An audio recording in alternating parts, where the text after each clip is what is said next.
अस्सलामु अलैकुम वरहमतुल्लाहि वबरकातुहू। बिस्मिल्लाहिर्रहमानिर्रहीम।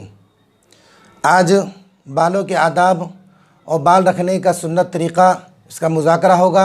सारे हज़रात तवज्जो फरमाएँ। बालों को सलीक़े से रखना।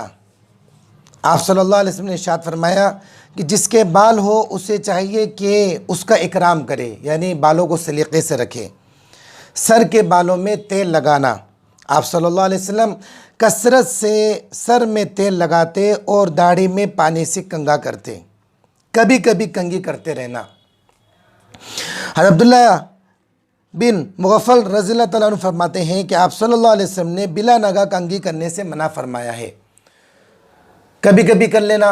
आम तौर पर क्या होता है कि हम तो रोज़ाना कर रहे हैं या एक दिन में कई मरतबा कर रहे हैं। नबी करीम सल्लल्लाहु अलैहि वसल्लम ने इसको नापसंद फरमाया है और ऐसा करने से मना फरमाया है।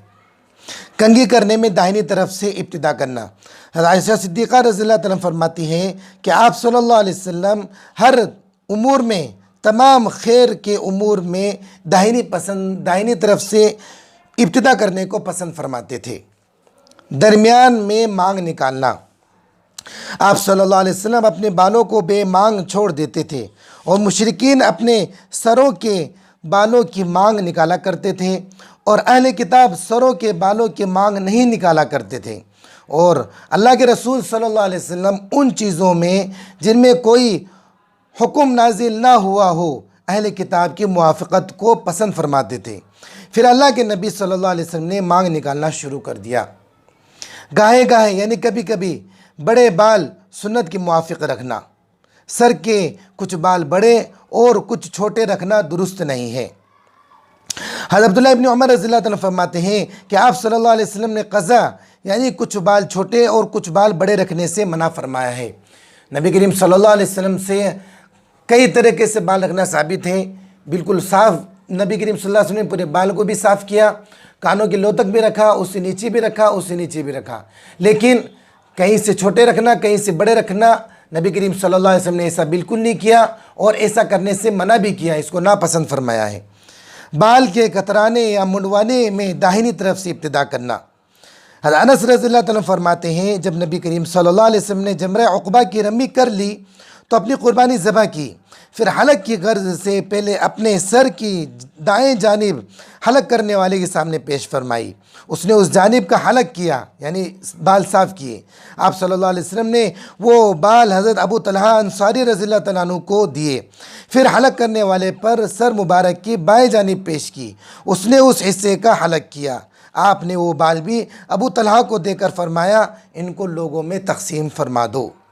बालों को दफन कर देना, इधर उधर नहीं कर फेंकना। आम तौर पर सहर वगैरह ये शिकायत इन्हीं वजह से होती है, नाखून और बालों की वजह से। इसलिए जो है बालों को दफन कर देना। कुफार की मुशाबह बाल ना रखना। आप सल्लल्लाहु अलैहि वसल्लम ने इरशाद फरमाया, वो शख्स हम में से नहीं है जो हमारे अलावा की मुशाबत इख्तियार करे। औरतों का मर्दों की मुशाबह बाल ना रखना। हज़रत अब्दुल्लाह इब्न अब्बास रज़ियल्लाहु अन्हु फरमाते हैं कि अल्लाह के नबी सल्लल्लाहु अलैहि वसल्लम ने औरतों की मुशाबत इख्तियार करने वाले मर्दों पर और मर्दों की मुशाबत इख्तियार करने वाली औरतों पर लानत फरमाई है। सफ़ेद बालों पर खिजाब लगाना। आप सल्लल्लाहु अलैहि वसल्लम ने फरमाया, बेशक यहूद व नसारा खिजाब नहीं करते, बस तुम उनकी मुखालफत करो, यानी तुम खिजाब लगाओ, सफ़ेद बालों पर खिजाब कर लो। सफ़ेद बालों को काला खिजाब लगाना जायज़ नहीं। आप सल्लल्लाहु अलैहि वसल्लम ने इरशाद फरमाया, आखिरी ज़माने में कुछ लोग काला खिजाब लगाएंगे कबूतर की सीने की तरह, वो जन्नत की खुशबू भी न सूंघ पाएंगे। इसीलिए काला खिजाब लगाने से भी बचना चाहिए। काला खिजाब इस्तेमाल करना जायज़ नहीं है। सफ़ेद बालों को ना उखाड़ना। हज़रत अम्र बिन शुएब अपने वालिद शुएब से और शुएब अपने दादा अब्दुल्ला इब्ने अम्र से नकल फरमाते हैं कि आप सल्लल्लाहु अलैहि वसल्लम बुढ़ापे सफ़ेद बालों को उखाड़ने से मना फरमाया है। कान के बाल काटना या उखाड़ना ये भी दुरुस्त है। इसी तरीके से दाढ़ी और मूंछ के आदाब सुनिए। दाढ़ी को बढ़ाना और उसे ना काटना। आप सल्लल्लाहु अलैहि वसल्लम ने फरमाया कि मूँछों को ना छोड़ो और दाढ़ी को ना छेड़ो। दाढ़ी में कंघी करना और उसे दुरुस्त रखना। आप सल्लल्लाहु अलैहि वसल्लम कसरत से सर में तेल लगाते और दाढ़ी में पानी से कंघी करते ताकि दाढ़ी अच्छी से रहे, सेट रहे।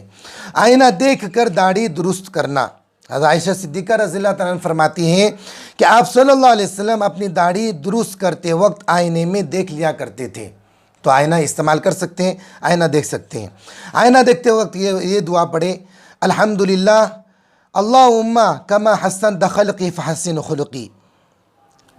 हज़रत अली बिन अबी तालिब रज़ियल्लाहु तआला फरमाते हैं कि आप सल्लल्लाहु अलैहि वसल्लम जब आईना में देखते तो ये दुआ पढ़ते थे, दाढ़ी में गिरे ना लगाना। बहुत से लोग जो है दाढ़ी को इस तरह मोड़ मोड़ के छोटे करते हो, गिरे लगाते हैं। उसके बारे में फरमाया है, तवील हदीस है, आप सल्लल्लाहु अलैहि वसल्लम फरमाया, ए रोफ़े, शायद तेरी ज़िंदगी मेरे बाद तवील होगी, बस लोगों को बतला देना कि जिसने अपनी दाढ़ी में गिरा लगाई या जानवर की मिंगनी से या हड्डी से इस्तिंजा किया तो मोहम्मद सल्लल्लाहु अलैहि वसल्लम उससे बरी है। इसलिए दाढ़ी को जो है सीधा रखना और अच्छे से रखना ताकि जो है अच्छी लगे, खूबसूरत लगे। दाढ़ी के बाल जब एक मुश्त से ज़्यादा लंबे हो जाएं तो उसे काट लेना। हज़रत अमर बिन शुएब अपने वालिद से और वो अपने दादा अब्दुल्ला इब्न अमर बिन आस से नकल फरमाते हैं कि आप सल्लल्लाहु अलैहि वसल्लम रेश मुबारक के बाल जब लंबे हो जाते थे तो लंबाई चौड़ाई से कुछ बाल काट लिया करते थे। ये तरीक़ा है बालों को रखने का, और इसको किस दाढ़ी किस तरह रखना चाहिए और जो है बाल किस तरह रखना चाहिए। अल्लाह तबारक तआला हमें ज़िंदगी के हर अमल को, हर तरीक़े को सुन्नत के मुताबिक करने की तौफ़ीक़ अता फ़रमाए। अस्सलामु अलैकुम व रहमतुल्लाहि व बरकातुहू।